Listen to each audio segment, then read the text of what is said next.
Chhattisgarh police का एक police constable जिसकी पोस्टिंग सुकमा में थी, लेकिन वो सुकमा में अकेले ही रहता था। जो उसकी बीवी थी यानी पत्नी थी, वो छत्तीसगढ़ की राजधानी रायपुर में रहती थी। तो क्या होता है, एक दिन जो वो कांस्टेबल था उसने अपनी बीवी के लिए फ़ोन लगाया। तो जब एक बार फ़ोन लगाया तो उसने फ़ोन नहीं उठाया। थोड़ी देर बाद दूसरी बार फ़ोन लगाया, फिर भी उसने फ़ोन नहीं उठाया। तीसरी बार फ़ोन लगाया, फिर भी उसने फ़ोन नहीं उठाया। तो उसने सोचा कि शायद वो अभी सो रही होगी, क्योंकि दोपहर का वक्त है। अधिकतर लोग दोपहर में थोड़ा आराम करने लगते हैं, थोड़ा सो जाते हैं। तो उसने सोचा कि 1-2 घंटे बाद फिर से फ़ोन लगाता हूँ। तो क्या होता है, जब शाम का वक्त हुआ और उसने फिर से फ़ोन लगाया तो फिर से कोई फ़ोन नहीं उठा रहा था। तो वो परेशान हो गया।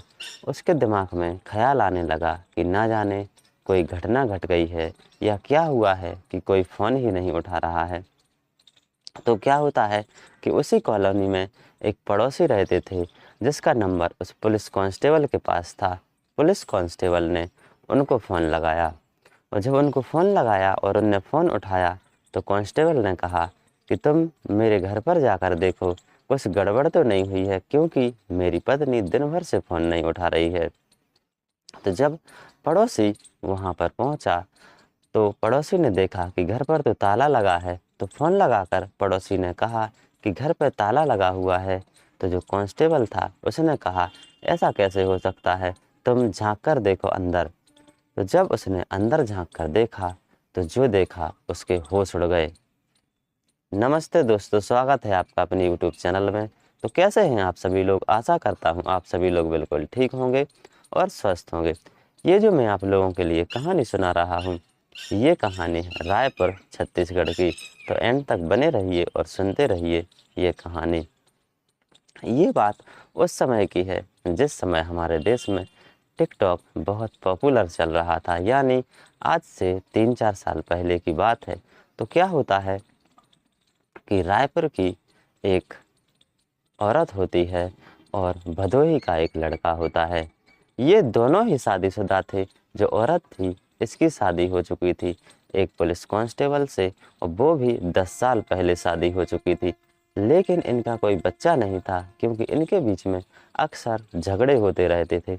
और जो भदोही का लड़का था, उसके 2 लड़के थे। तो क्या होता है, जब ये लोग टिकटॉक पर वीडियो बनाते थे तो ये एक दूसरे की वीडियो को बहुत पसंद करते थे। वो भदोही से वीडियो बनाता था और ये रायपुर से वीडियो बनाती थी। क्या होता था कि ये दोनों ऐसी वीडियो बनाते थे कि आधी स्क्रीन पर इस औरत की वीडियो रहती थी और आधी स्क्रीन पर उस लड़के की वीडियो रहती थी। ये वीडियो बनाते रहे। लगभग इन्होंने 6 महीने तक ऐसे ही वीडियो बनाया। 6 महीने बाद ये एक दूसरे के संपर्क में आए, वो भी उसी के द्वारा, टिकटॉक के ही द्वारा एक दूसरे के संपर्क में आए, एक दूसरे को मैसेज करने लगे। ऐसे ही ऐसे समय आगे गुजरते गया। तो क्या होता है, एक दिन जो वो औरत थी उसने इस लड़के को मैसेज किया कि अब बहुत दिन हो गए हैं, हम लोग एक दूसरे को पसंद भी करने लगे हैं, क्यों ना हम लोग अब मिलने लगे। जब ये लोग मिलने की सोची इन लोगों ने, तो जो औरत थी उसने कहा कि जिस कॉलोनी में मैं रहती हूँ ये पुलिस कॉलोनी है, तुम इस कॉलोनी में ऐसे तो आ नहीं सकते, क्योंकि लोग पहचान जाएंगे। तुम्हें कुछ नया तरीका अपनाना पड़ेगा जिससे कि तुम्हें कोई पहचाने ना। तो उसने एक ऐसा तरीका अपनाया जिससे कोई शक भी ना कर पाए और ये आराम से उसके घर में एंट्री कर जाए।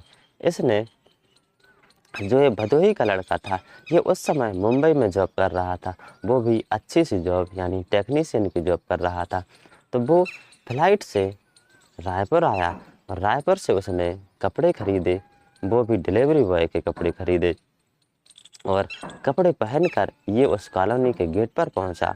और जो गेट कीपर होते हैं उनसे कहा कि मैं ये डिलीवरी देने आया हूं। तो उन्होंने भी शक नहीं किया कि डिलीवरी बॉय तो ऐसे आते ही रहते हैं, और ये उस कॉलोनी में प्रवेश कर गया और जो वो औरत थी उसके घर पर पहुंच गया। जब ये घर पर पहुंचा तो इसका खूब स्वागत सत्कार हुआ, क्योंकि इन लोगों में प्यार हो चुका था। और क्या होता है, अब ये ऐसे ही करने लगा। जब इसका मन चाहता था डिलीवरी देने के लिए वहाँ पर आ जाता था, और अब बात इतनी आगे बढ़ चुकी थी कि ये लोग बार बार शारीरिक संबंध बना रहे थे। ये लोग इतना आगे बढ़ चुके थे कि इन्हें कुछ पता भी नहीं था कि ये कितने आगे निकल चुके हैं। जो वो औरत थी वो अपने पति को बार बार धोखा दे रही थी और उस लड़के के साथ बार बार शारीरिक संबंध बना रही थी। तो क्या होता है, दिन ऐसे ही ऐसे आगे निकलते गए।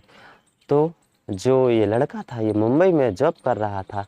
तो एक बार इस औरत ने उसे फिर से फ़ोन लगाया कि तुम अब फिर से आ जाओ, बहुत दिन हो चुके हैं, मुझे तुमसे मिलना है।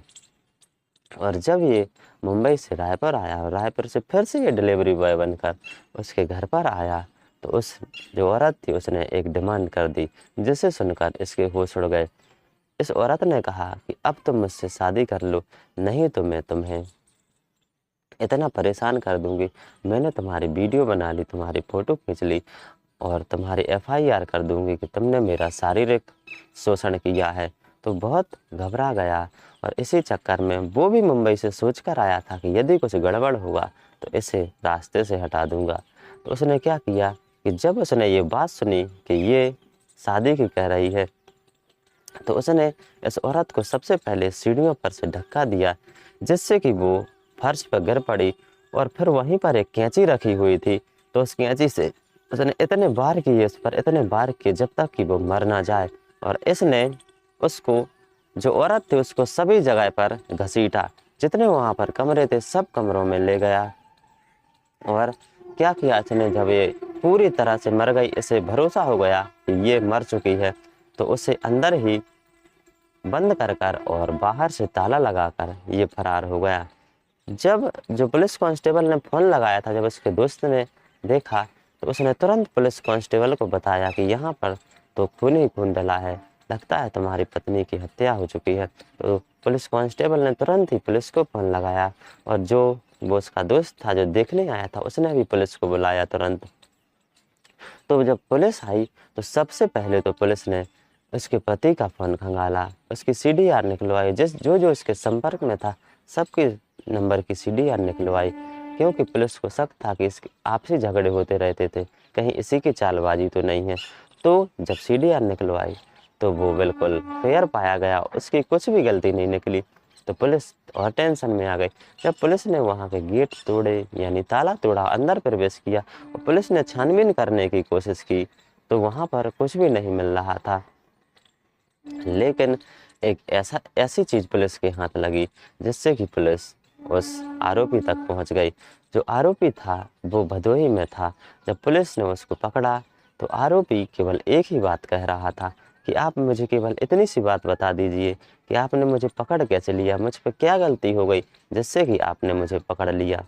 तो पुलिस ने कहा कि पहले तुम अपनी कहानी बताओ कि तुमने ये मर्डर क्यों किया है, फिर मैं बताता हूँ कि हम लोगों ने तुम्हें कैसे पकड़ लिया। तो उसने बताया कि ये मुझे ब्लैकमेल करने लगी थी।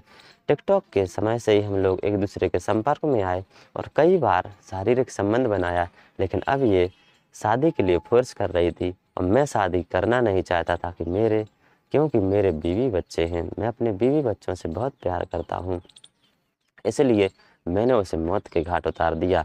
जब उसने पूछा कि आप बताइए मैं कैसे पकड़ा गया, तो पुलिस ने कहा कि बार बार हम लोग उस घर में जा रहे थे जांच करने, लेकिन कुछ भी नहीं मिल रहा था। लेकिन एक दिन क्या हुआ कि वहाँ पर फ़्लाइट की टिकट मिली, जो कि तुम जल्दबाजी में वहाँ पर भूल आए थे। जब फ़्लाइट की टिकट मिली उस पर डला हुआ था मुंबई टू रायपुर। तो एक टीम रायपुर के एयरपोर्ट पर गई और एक टीम गई मुंबई, और जब पता किया तो तुम्हारा नाम निकल कर आया। जब टीम मुंबई गई तो मुंबई में पता चला कि तुम मुंबई में नहीं हो, तुम भदोही में हो। तो डायरेक्ट हमारी एक टीम भदोही गई और तुम्हें पकड़ लिया। दोस्तों, चोर कितना भी शातिर हो, कोई ना कोई गलती ज़रूर करता है। यदि पुलिस अपनी पे उतर आए तो किसी को भी नहीं छोड़ती, चाहे वो कितना ही बड़ा होशियार क्यों ना हो, कितना ही बड़ा क्रिमिनल क्यों ना हो। यदि पुलिस अच्छे से काम करे तो किसी को भी नहीं छोड़ती। तो दोस्तों, ये घटना थी रायपुर की। तो ऐसी घटनाओं से बिल्कुल बचकर रहना है और अपने परिवार को बिल्कुल सुरक्षित रखना है। तो कैसी लगी आप लोगों के लिए कहानी पसंद आई हो तो प्लीज़ हमारे चैनल को सब्सक्राइब कीजिए, वीडियो को शेयर कीजिए, लाइक कीजिए, कमेंट कीजिए और बेल आइकन को प्रेस ज़रूर कीजिए। धन्यवाद।